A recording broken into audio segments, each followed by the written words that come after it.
Friends, এই মুহূর্তে আজকের সবচেয়ে বড় খবর। বঙ্গোপসাগরের নিম্নচাপ শক্তি বাড়াচ্ছে, দক্ষিণবঙ্গে ঝড়ো বৃষ্টি কলকাতা সহ উপকূলীয় জেলায়। বিস্তারিত জানিয়ে দেব আজকের এই ভিডিওটির মাধ্যমে। ভিডিওটি স্কিপ না করে সম্পূর্ণ দেখবেন। ভিডিওটি যদি ভালো লেগে থাকে বা কাজে লেগে থাকে তাহলে একটি লাইক করবেন, আর এই চ্যানেলে নতুন নতুন আপডেট চ্যানেলটিকে অবশ্যই সাবস্ক্রাইব করবেন। বঙ্গোপসাগরের শক্তি বাড়িয়েছে নিম্নচাপ, আলিপুর আবহাওয়া দপ্তরের সূত্রের খবর।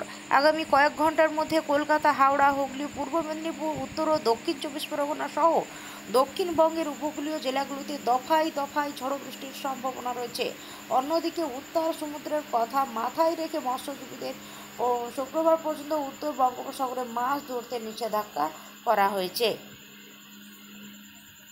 আবহাওয়া দপ্তর জানিয়েছে, দক্ষিণবঙ্গে ফের দাপট দেখাবে এই নিম্নচাপ। এর প্রভাবে বাতাসে জলীয় বাষ্পের পরিমাণ বেশি থাকায় আর্দ্রতাজনিত অস্বস্তি বজায় থাকবে। বাঁকুড়া, পশ্চিম মেদিনীপুরে ভারী বৃষ্টি হতে পারে। কলকাতা আকাশ আজ আংশিক মেঘলা থাকার পাশাপাশি বিকেল বা সন্ধ্যের দিকে মাঝারি বৃষ্টির সঙ্গে ঝোড়ো হাওয়া বইতে পারে। আবহাওয়া দপ্তর জানাচ্ছে, আজ দক্ষিণবঙ্গের অধিকাংশ জেলায় ঝোড়ো হাওয়া বইবে। অধিক বৃষ্টির সম্ভাবনা রয়েছে কলকাতা, উত্তর দক্ষিণ চব্বিশ পরগনা, পূর্ব পশ্চিম মেদিনীপুর, হাওড়া, হুগলি, ঝাড়গ্রাম, পুরুলিয়া ও বাঁকুড়ায়। তবে কোথাও ভারী বৃষ্টি হবে না। দক্ষিণবঙ্গের জেলাগুলিতে বজ্রবিদ্যুৎ সহ হালকা থেকে মাঝারি মানের বৃষ্টি হতে পারে। বৃষ্টির পাশাপাশি ঘন্টায় 30 থেকে 40 কিমি বেগে ঝোড়ো হাওয়া বইতে পারে দক্ষিণবঙ্গের বেশ কিছু জেলার কিছু অংশে। এরপর শনিবার দক্ষিণবঙ্গের প্রতিটি জেলায় অধিকাংশ অংশে বজ্রবিদ্যুৎ সহ বৃষ্টিপাতের সম্ভাবনা রয়েছে। শনিবার সতর্কতা জারি রয়েছে দক্ষিণ চব্বিশ পরগনা, পশ্চিম মেদিনীপুর, ঝাড়গ্রাম, পুরুলিয়া, মুর্শিদাবাদে। রবিবারের জন্য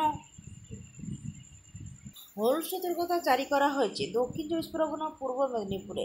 রবিবার অধিক বৃষ্টিপাত হবে পূর্ব পশ্চিম মেদিনীপুর, উত্তর ও দক্ষিণ চব্বিশ পরগনা, বীরভূম, মুর্শিদাবাদ এবং নদিয়া।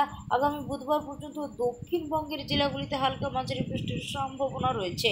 এক নজরে আবহাওয়া। উত্তরবঙ্গের কিছু জেলায় আজ ভারী থেকে অতি ভারী বৃষ্টির সম্ভাবনা রয়েছে, যেমন জলপাইগুড়ি, আলিপুরদুয়ার, কোচবিহার। হতে পারে ভারী বৃষ্টি থেকে অতি ভারী বৃষ্টির সম্ভাবনা। উত্তরের সব জেলায় হলুদ সতর্কতা জারি করা হয়েছে। বৃষ্টির তোষর হতে পারে ঘন্টায় 30 থেকে 40 কিলোমিটার গতিতে দমকা ঝোড়ো হাওয়া। শনিবার ভারী বৃষ্টির সম্ভাবনা জলপাইগুড়ি, আলিপুরদুয়ারে। বাকি জেলাগুলিতে কম বেশি বৃষ্টি চলবে। এখানেই শেষ হলো আজকের আবহাওয়ার খবর।